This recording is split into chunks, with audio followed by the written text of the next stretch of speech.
এতিয়া বাজিছে 6টা ৰাতিপুৱা পিছদিনাখন আজি 8 তাৰিখ আমি হাৰিয়ানা পাৰ হ'লোঁ দিল্লী পোৱাই নাই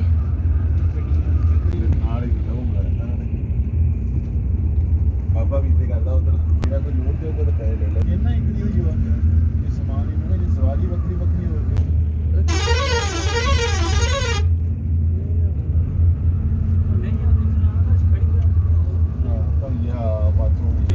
এতিয়া বাজিছে ৰাতিপুৱা 8:30 আৰু আমি দিল্লীত সোমালোঁ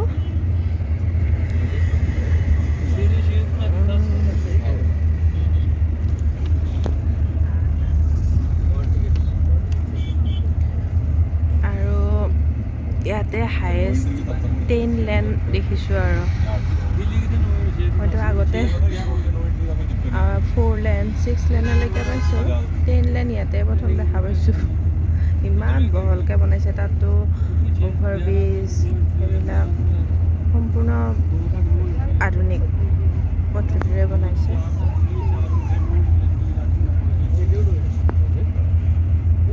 তাৰপৰা আমাৰ বাছ ষ্টেচন পাওঁতে আৰু টাইম লাগিব বাৰু আমনিয়ে লাগিছে বাছত বহি 8:30 পৰা এতিয়া 8:30 বাজি গ'ল 14 ঘণ্টাই হ'ব এতিয়া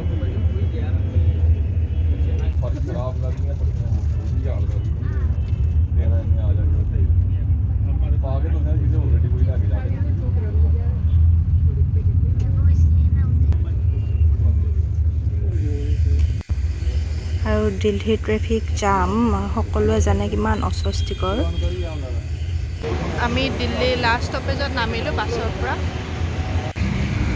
আমি এতিয়া আহি আছোঁ উবেৰত হোটেললৈকে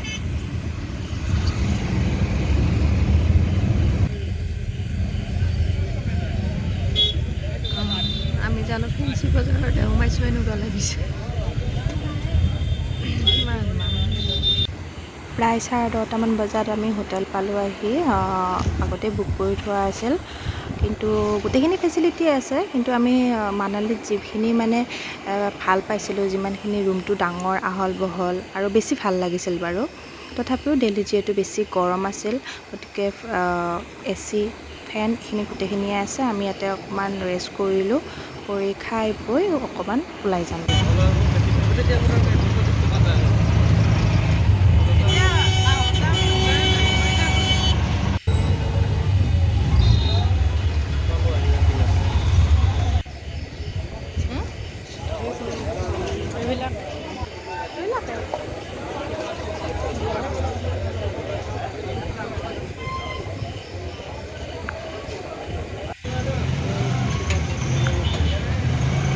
এবাৰ লৈছোঁ আমি ৰিক্সা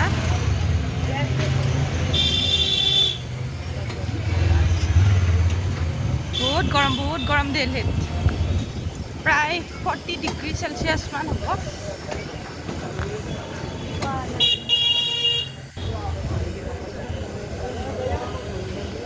এয়া আমি আহি পাইছোঁ চান্দনী চক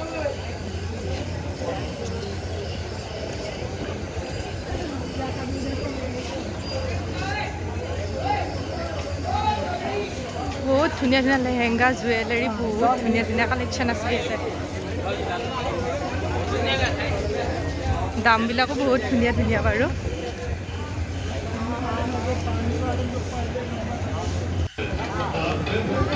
এইটো এটা গুৰুদ্বাৰ আৰু গুৰুদ্বাৰটোত যিমানখিনি বাটৰ মানুহ গৈছে পিয়া লাগি আছে সকলোৱে সোমাব পাৰে আৰু সকলোকে পানী ব্যৱস্থা দি আছে সেইটো ভাল লাগিছে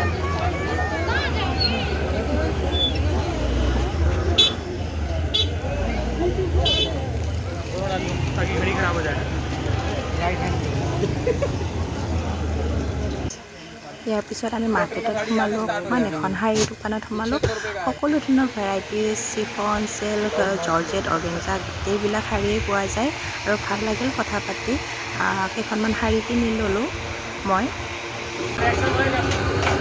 বজাৰ কৰি আহি আমি চান্দনী চকৰ যিখন মেইন চেণ্টাৰ প্লেচত থকা চাহৰ দোকানত চাহ খালোঁ আমি আৰু ভাল লাগিছিল যদিও আমাৰ সময়ত কিনা কাপোৰ এইবিলাক কাগজৰ এইবিলাক ইউজ কৰা হয়, কিন্তু তাতে হ'লেও মাটকা যিটো মাটিৰ বাচন সেইটো ইউজ কৰে, যাতে বিচাৰে সিয়ে খাব পাৰে। আমি তাতে খালোঁ চাহ আৰু ভাল লাগিছিল। সি যিটো ষ্টাইলত মানে চাহ বনাই দিছে সেইটো কাৰণে মই ৰেকৰ্ডিংটো কৰিলোঁ।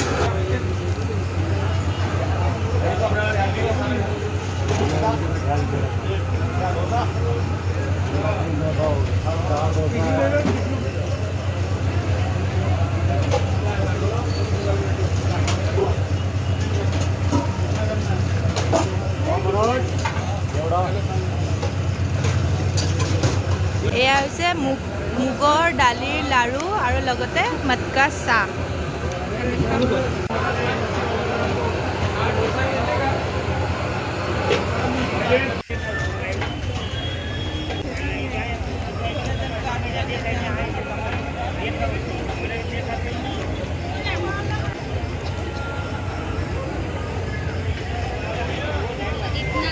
खर्चा हो गया था।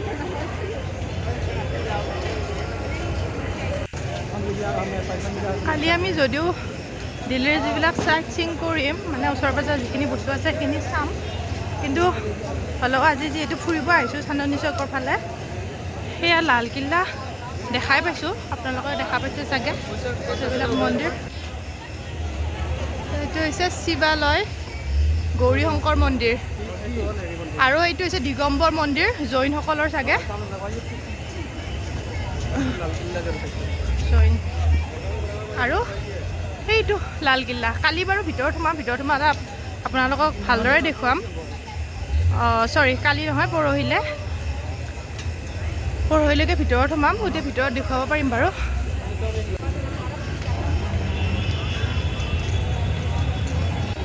এই মন্দিৰৰ ভিতৰৰ ফালে এনি টাইম বজাৰ চালোঁ বা ইয়াৰ ঠাইখিনি চালোঁ, কিবা এটা খালোঁ, খাই অকণমান বহিছোঁ, ভাগৰ লাগিছে খোজকাঢ়ি ফুৰাৰ কাৰণে।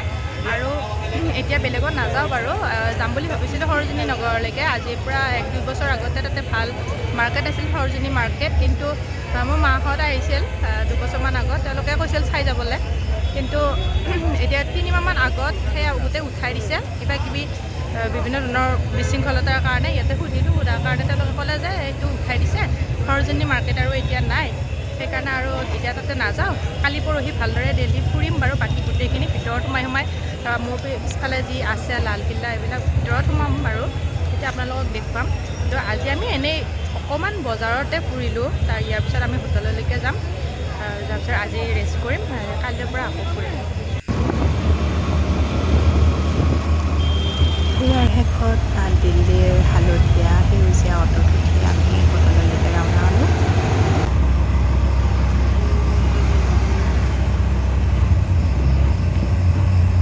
আৰু অটোৰ পৰা নামি এটা কৃষ্ণ মন্দিৰ পাইছিলোঁ, সেইটোত অকণমান সোমালোঁ, উৰলোঁ, ভিতৰৰ ফালে চালোঁ।